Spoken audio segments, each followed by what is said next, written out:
Welcome to Real Flix Reviews Movie News. This week we have Jonathan Charney, James Stevens, and Ryan Preston. So I got a question for you guys. What did you guys think of the Robin Hood? The Kevin Costner one. I like that one. Prince of Thieves? Yeah. Obviously, that's the Kevin Costner one. Duh. I like it even better than the Errol Flynn one. Oh, yeah. I mean, that's what you're comparing it to. I was going to throw in Robin Hood Men in Tights in there. I liked it better than that. Well, I mean, because there's three technically you could say. It was the one with Errol Flynn, it was the Kevin Costner one, and the one with Russell Crowe. You know, there's a smattering of other ones, but like the Russell Crowe one at all. I would say I like the Kevin Costner one because that was the one I remember first seeing. Then I chased down the other one. I just really like Kevin Costner in that role. I can't understand why, but I really like him in that role. Well, I can't understand why I like Kevin Costner in a lot of things, but I really do like Kevin Costner. you loved him in Waterworld. Fuck yeah, I did. But one of the reasons that it was so good is that it really went deep with the whole Forrest Merry Men thing. Yeah. If I'm ever sort of booting and rallying for something, my call to arms is to the trees. Yeah, and I also think Kevin Costner plays a really good preachy character. I thought he did it well in this movie. I thought he did it well in The Postman. I don't know if I'd throw The Postman under there. Well, but I mean, not his favorite movie, but a really good preachy character. Like he's able to rally the troops and be preachy, and you're not wanting to slap the living shit out of him like a lot of these people do when they play that type of character. And I even liked Kristen Slater in the Prince of Well, Thieves. that was going to be my point. Is he definitely brought some life to that movie. Yeah, and Morgan and Freeman. I don't think it was really necessary for him to be Christian Slater in there because, I mean, it wasn't like he was a major character, but I liked his co-star role in that one. I thought it was a nice touch. I actually thought that he was the perfect actor for playing Will Scarlet. I literally don't think there's any other person who I would have wanted to see in that movie. Even the guy who played John Little, or I should call you Little John. I loved everybody in that movie. I don't think there is anybody in that movie that I thought, like, damn, why'd they pick that guy? Well, Seriously, though, the best part of that movie was when Duncan was asking Morgan Freeman where he was from. Yeah. And then he's going through this list of Scottish, English, and he's like, Moorish. And just the freaked out look. So Lionsgate is putting out a new one, kind of like more of an origin story of Robin Hood. They pushed it back to September of 2018. God, it's going to be like the Russell Crowe one. Well, I'm hoping it's not. The only thing that kind of has me on the fences on it is Jamie Foxx jumped on board with this. But who's he playing? Robin Hood? I don't know yet. But no, he's not playing Robin Hood. By the way, I think that would be hilarious. That would be pretty funny. I'm actually looking to see if they actually have... Oh, he's Little John. I think they're really going with Little John because he ain't that tall. So... I'm sorry. I'm just trying to figure out in the story... But recently, Jamie Foxx hasn't picked a role that isn't good for him, though. I'm just confused if you guys don't know anything about me or not, I'm a very purist of the source material.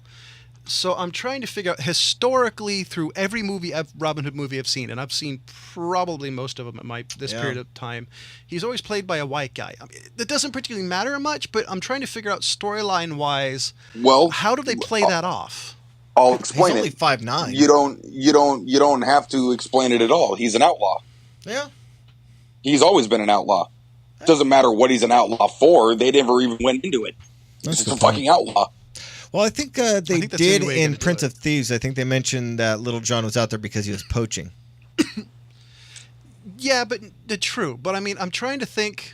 Well, audiences, they'll definitely be more forgiving now. But I mean, will audience wonder? Okay, how did an African American gentleman get into this part in England at this century? And blah blah blah.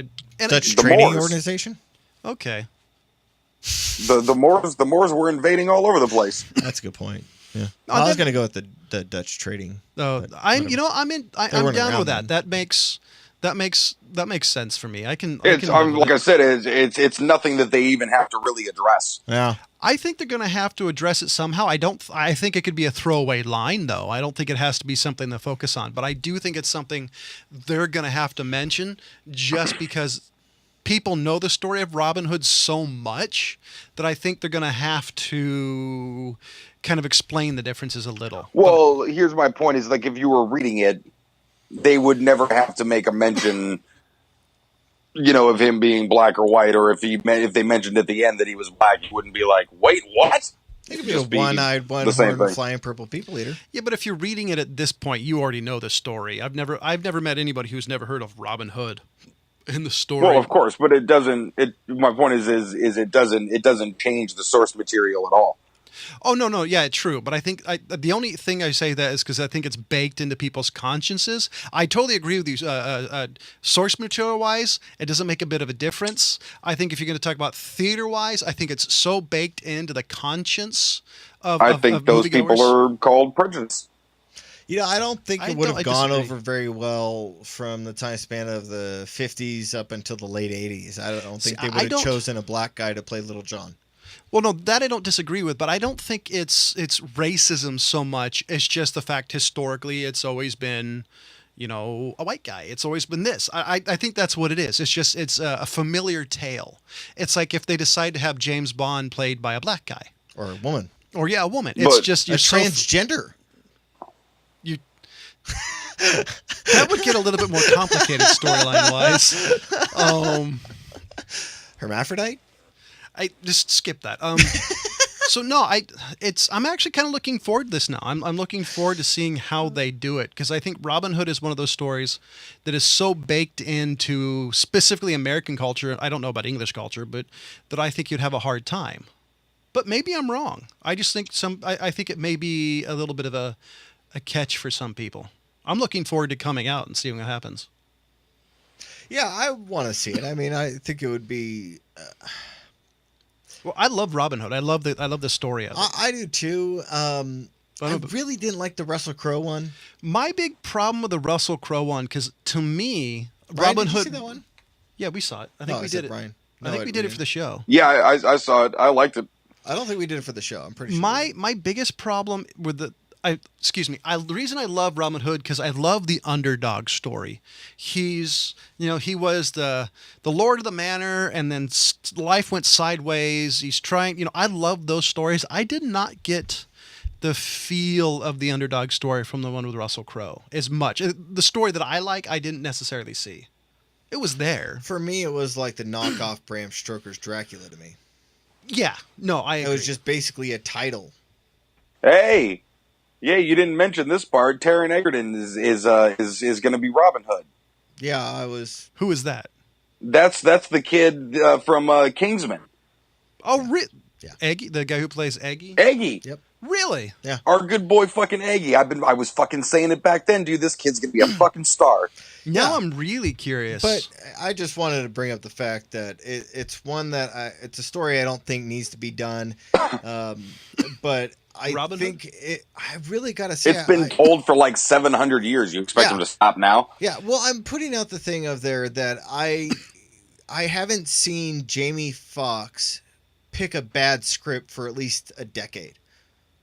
So Seriously. that's why I'm putting it out there that seeing his name on it makes me excited. If I just saw Eggy on it, I would be all right with it just to see what happens, but Jamie Foxx putting his name to it is where I kind of agree. The name Jamie Foxx, it'd be like Morgan Freeman. It gives it a little bit more stroke than just a guy who, I know this guy because of Kingsman. Yeah. It suggests production value for sure. Oh, Well, yeah, it's a yeah, yeah. Lionsgate film. They've got a couple $1 billion to throw around.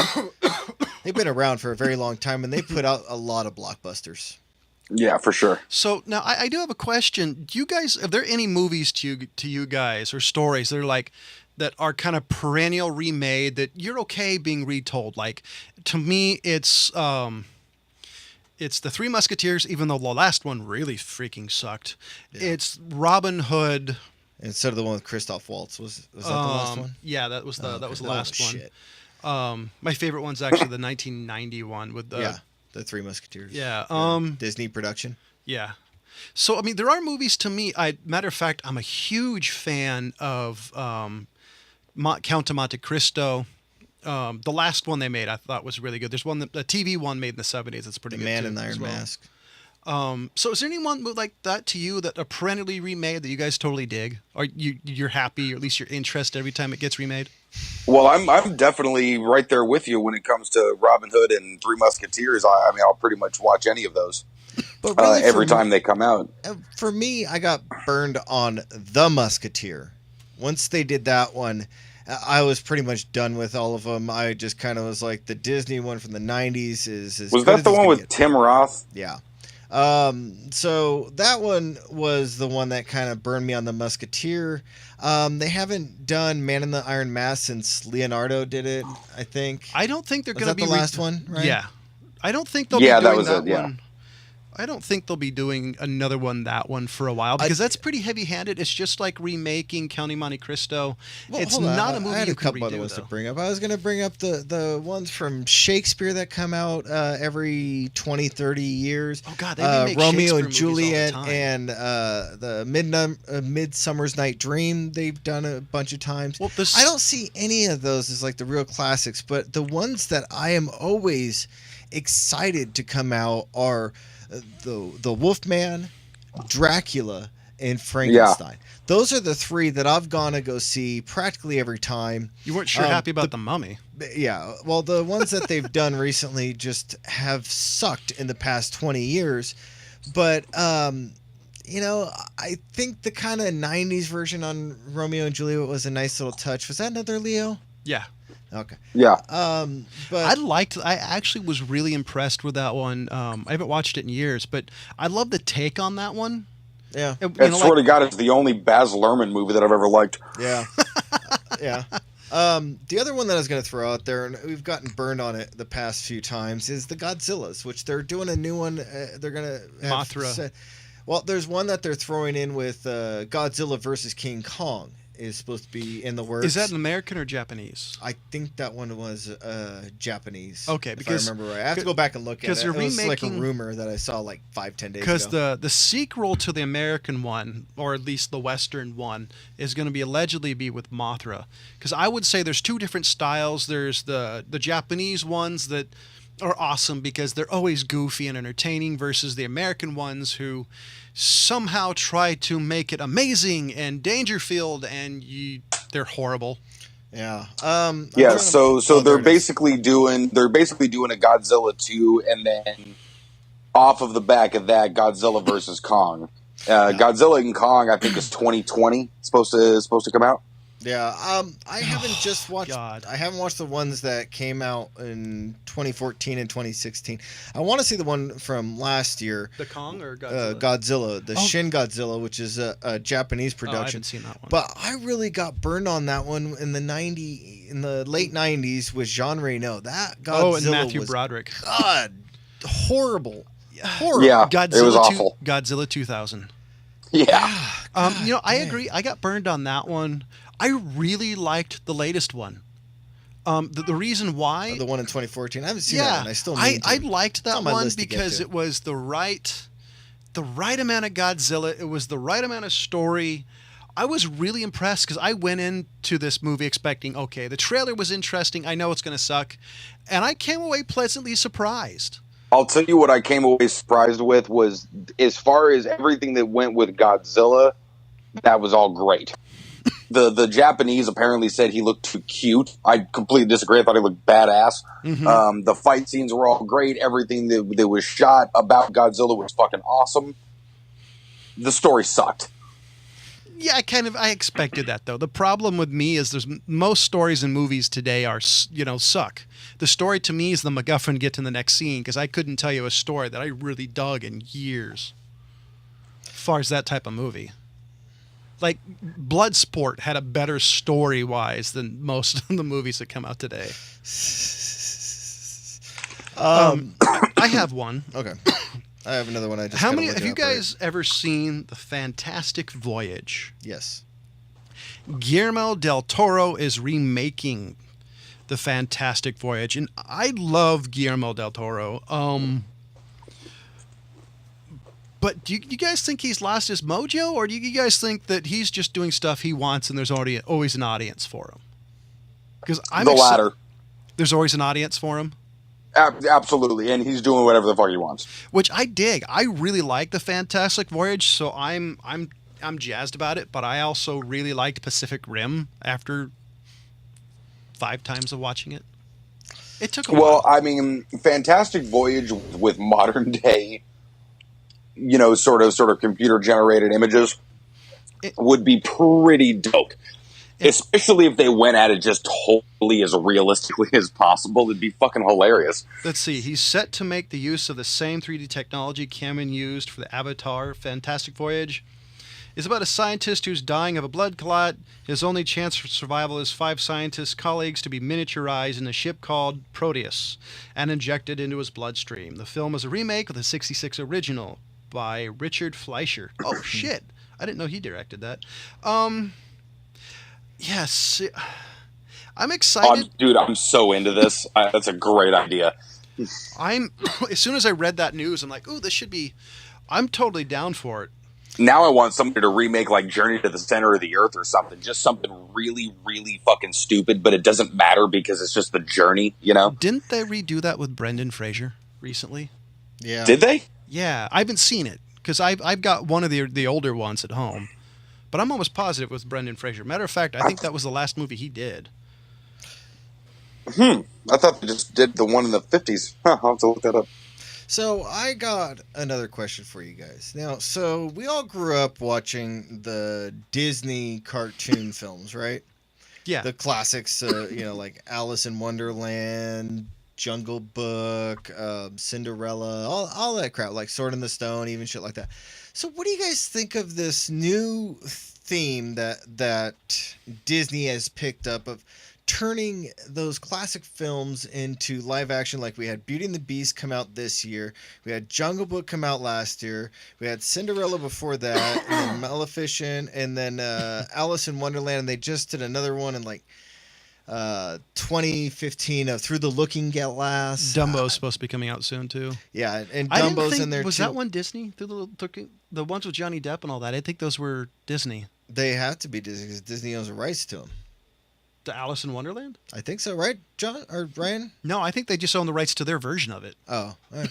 Anyways, so I don't mind it so much, but I think like I really don't need to see every cartoon movie turned into a live-action, adult, more oriented film. So I agree. The only caveat that I will make, though, is I've been saying they need to do an Aladdin live action for a while, and they're going to do it, so that's cool. I want to see them do an American Tale. How the hell are they going to do that one? I want to see them do the to haunted be house. fair, There are no cats in America. America. Yeah, you're welcome. I want to see him do a good version of the haunted house. In all honesty, the ones we've seen have been really respectful of the originals, Yeah. and I that's say the Jungle Book was really good. and that's I haven't seen the Beauty and the Beast. It's I haven't it's either. on my list of things to see. I haven't seen Maleficent either. It's Maleficent. And I know. it wasn't that good. I know how to say I it. thought it was fucking great. For me, it was okay. The only thing for me, my only prerequisite is it has to be respectful. So far, the and ones Mary I've seen Poppins. are respectful.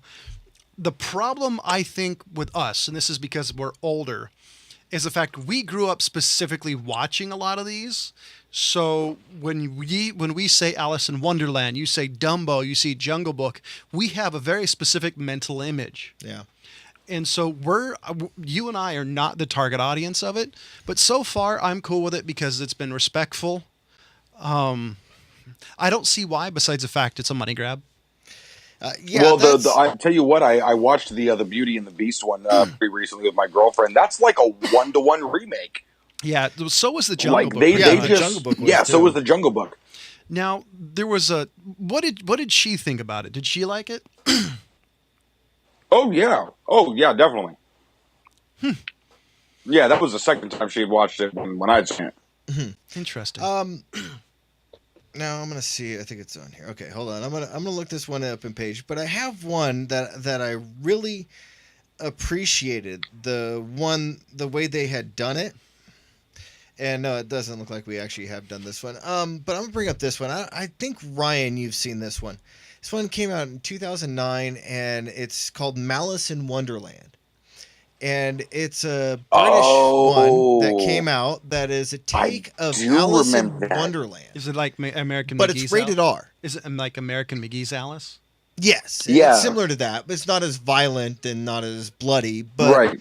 it's a But real... still, like, cool ass movie though. Yeah. So it's like Romeo and Juliet. So Like they did the one with Leo. So if anybody didn't know, if you don't know what American McGee's Alice is, fucking play it. Yeah, it's a good game. It's one of the best retelling of the story of Alice in Wonderland I've seen. It takes place after the first time she goes back. She's in a mental assignment. She kills asylum. It's an amazing video game. The second one is bloody awful. But look up the first one. Also, the soundtrack to the first one is insane. Yeah. Dude, James. Yeah. Did you know fucking Guy Ritchie was gonna do Aladdin? No. For Disney? Guy Ritchie's gonna do Aladdin. Huh. I think I'd be down with that. I'm totally down with that. But I want to Wow. bring back what Malice in Wonderland was. It's not an overly violent film. It's not an overly sexual film. Is it the tone of the movie? Yeah, it's really the tone of the movie and the way they addressed all those psychotropic things that Alice experiences. It's basically like a modern day telling of Alice in Wonderland. It's a so fantastic movie. instead of this kind of Victorian sort of time, you have this modern day version of like eating that mushroom kind of Yeah. deal. Now, is it? It's a cool movie. Does it take It's really- place in the city, or We does it should take do place in It Wonderland? takes place in North London, I believe. Yeah, Okay. it's right in the heart of the city. Yeah. So basically, the whole time she's in the city. She doesn't go anywhere. Yeah. Why did it go back to that?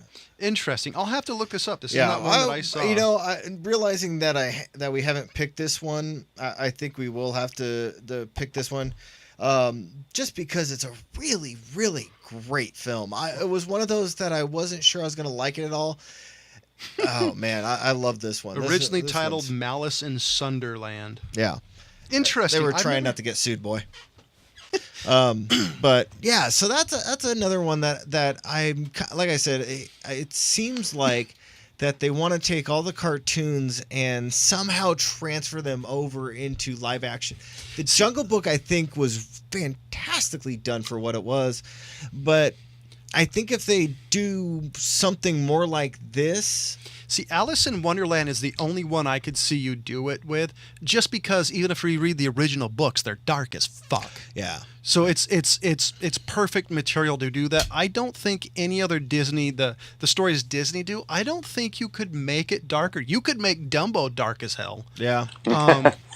I see. That's the only one I could see. I mean, you pretty much have dark genie movies. I'm saying that they kind of do something like this. Not so much like, because they tried, let's see, how many times did they try to do Sleeping Beauty before they just gave up on it? They did like The Huntsman. They did. But that wasn't Disney though. Yeah, well, they were taking the Sleeping Beauty and trying to tweak it into a more adult-friendly version that's going to intrigue people, and I think they just butchered the shit out of it. Let's take this one, throw this out. Hold on a second. I liked the first one because the original like German folk tales that this shit was based on were not kids shit. Oh yeah. I just actually got a book for James to start getting into called Aesop's Fables. Well, Oh yeah, well, the problem is those things are dark, man. If you Yeah. like children being eaten and shit. Yeah. Hell, the Little Mermaid killed herself and turned into sea foam. So none of the actual stories are the Disney versions of them are all watered down. Yeah, You could do And not to mention what Cinderella did to her sisters after she got out of it. so You could easily make the fairy tale or folk tale the original versions and make them scary as hell. I think they attempted that with Hansel and Gretel, which I know we did do that. No. No, That it was an was attempt, but it failed. no. I would not call that attempt because that was pretty much Hansel and Gretel 20 years later and meets the Flintstones. That was Hey, that cartoony chick as that hell. got naked was pretty hot in that film. That's about the That only that movie redeeming was thing. cartoony as hell. Hell, No. Let's not bring up things like Cool World into this. no. This has nothing to do with cartoony. That Jeremy Renner's character was diabetic. Yeah. I mean, come on. No, that was nowhere close. I've seen dark versions of Hansel and Well, I'm Gretel. saying that's kind of what they were hoping. There you go, hoping to do with it. No, I think that was just a money play. Honestly, I think they're like, what thing can we make a couple hundred? No, Van Helsing was a money play. Van Helsing could have been done if they just chose a different actor and a different writer and director. Yeah. There's so much. Still, thank you for doing X-Men. Wolverine for how long you did. And Oklahoma. We will not talk about Oklahoma. We will not talk about Van Helsing. And dear God, we will not bring up Pan again. Oh, you will at some point. I'm sure I will. So you can't even say that. Just trying to keep a straight face. I don't know. I mean, I think the way that they're doing, they're basically trying to take advantage of our childhood, which DC and Marvel, you're raping the crap out of it. But So there's only one. I don't know. There's only one thing that I really want to see. And originally, I heard about The Rock was supposed to be one of the main characters, and it was Johnny Quest. nah. Originally, Dwayne Johnson was supposed to play Race Bannon. If you don't know what Johnny Quest is, it was originally a cartoon. It was like 67 or 68. Did one season. It was taken off the air for being too violent. That's the only one I've ever wanted to see, and you'd be raping my father's childhood, so I'd be okay with it. Shit. I'm sorry. You talk about Hansel and Gretel. They're trying to make a Hansel and Gretel TV series. Oh, I know. And it was the one that with Jeremy Renner, the one we were talking about. They also did. God, there's a TV show that it's like the Van Helsing's daughter. It's a TV show, and I've never heard of that one. don't even go there. Don't go there. So, Ryan, He's eating his fish. you've been awfully quiet. I just, well, I mean, I don't know how much of an opinion I have beyond all of what you guys just said. Yeah, no, I mean, stop making all of this dumb shit and make good shit. I liked your comment about the Helsing, like, oh, it would have been better with a different director and writer, and like if they made a different movie. Yeah, basically. pretty much. It's the only way it would have been better. If they had just chosen a different movie, Yeah, just burn that script, use it as an enema. I don't care. No. What you do is you have the new director wipe his ass with it, like Brendan Fraser did in the movie Airheads. There we go.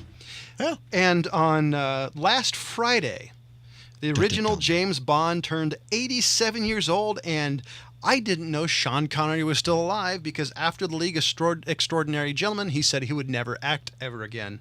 So I am actually surprised Mr. Bond is still alive. Happy birthday. Yeah, I think you would have definitely heard about it. I'd that like guy, to think so. That guy does not need to work. And That's all I gotta say. No, he gets to walk around in a kilt and play golf the rest of his life. Yeah, like with he did in Samuel the- Jackson. like he did in the Avengers movie. Wait, did you just reference fucking Formula 51? Yes, I did. What a piece of shit movie. So, Toby Hooper. I hate shitty movies that stick in my brain like that. Snakes on a plane? We got some motherfucking snakes in here. No. See, that movie was purposely stupid. I mean, come on. That's how it got made. Well, is 'cause so it was stupid. Formula 51. No, but the fans got it made. There was no fan going, this movie's going to be so bad we want to watch it over and over again. I'm sorry. That's no way. Are you talking about Snakes on a Plane or Formula 51? That. See, Snakes on the Plane got made partially because the fans wanted to see it. Is that why they made like 5 Sharknadoes already? Pretty much. Basically. Yeah. So Toby Hooper, couldn't get even past 5 minutes in Sharknado. The Texas first one. Chainsaw Massacre and Poltergeist. Director dies at 74 years of I age. did hear about that. Yeah. Here's Happens. hoping he haunts one of his co-workers.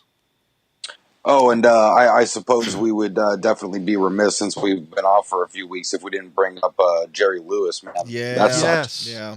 Yeah, didn't that's some iconic that iconic didn't shit. suck. I mean, he's just to the age that he's going to be passing. I've said this a few times. You lived a great life, Actually, the thing thank you for everything you've done. the thing that I hated the most is he went from one of the greatest comedy minds and of a generation of amazing comedians to being almost on the verge of hated by modern sensibility. That to me was the worst part. I mean, Here's the thing: is he was the biggest star in the world. oh yeah, Okay, Yeah. like Lucio fuck the Ball Beatles, famous. Yeah. fuck all that shit. He was the dude. Okay, when him and Dean, that's just like your Dean opinion, Martin man. were doing their thing. This kid was like 17, you know, and he became the biggest thing ever. So I mean, you know, you get to that sort of height, no matter what kind of fall you have, it's gonna be devastating. You know that you're not the biggest thing in the world anymore. But It was. I wish I had the scene from Four Rooms where Quentin Tarantino's on a tirade about as soon as Jerry Lewis dies, every newspaper in the world is going to be saying that this guy's a genius, but he has to go to France to get respect. It really broke my heart though. Like the last couple of years, the people were just talking crap about him, and it's just like you guys don't get who Jerry Lewis is. I mean, yes, his sense of comedy is from a different era, just like I Don mean, Rickles. I have heard stories, especially lately. You know what I mean? Like showbiz folks kind of reminiscing about Jerry Lewis when he first started, and they're on stage doing stuff. It was like the first week they started doing Martin and Lewis, okay, on stage, and it became like the biggest thing in the world. It was the definition of overnight success, you know. But they were playing to, you know, like a lot of like mobster type crowds, you know, things like that, because of the folks that were in Dino's circles. But crazy ass Jerry Lewis running out into the audience and like cutting off the neckties of people you don't want to touch their suit, pouring water on mobsters and shit. Like somebody, you know? with the name of Joey Two Toes. Yeah. I mean, exactly. And then like at a certain point, apparently, you know, this is all, you know, going to be legend, I guess, at this point. They had like guys just walking behind him, sort of paying off the people like, hey, sorry about that. Go get yourself a new suit. Yeah. I could totally see that. Yeah. Jerry Lewis was a I mean, like Ryan just said, he is a legend. I am truly hoping that they release The Day the Clown Cried. It's a legendary film that he directed that I don't think only a handful of people saw. It's about a clown leading kids to the gas chamber in Germany. And it's one of these films I've always wanted to see. So I'm hoping some of the stuff he didn't want released in his lifetime gets released, just from a fan's perspective. I want to see his take on things. Yeah. I'm sad he died, but he died at 90 something. I mean, he had a really good run. Yeah, that's what I'm saying. I mean, it's sad that someone of his caliber passes away, but I mean, he lived a great life, and he paved the way for a lot of comedic talent that came after him. And I mean, he's one of the few people that I would actually say changed the world. Well, I'll tell you what, we don't have Jim Carrey without Jerry Lewis. Yeah. Yeah. Guaranteed. Yeah. Oh, this is the episode of deaths. Jay Thomas he played in Murphy Brown. Cheers. Oh, okay. Yeah.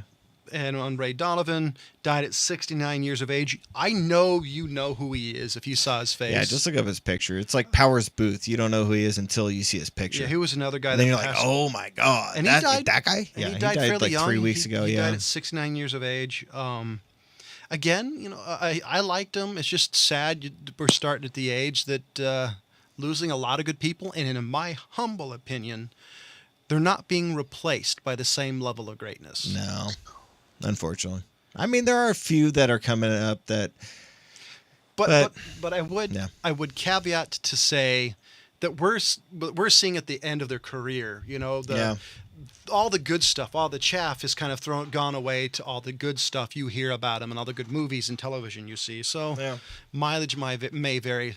Ladies and gentlemen, for Jonathan Charney, James Stevens, and Ryan Preston, as always, thank you for listening. Goodbye.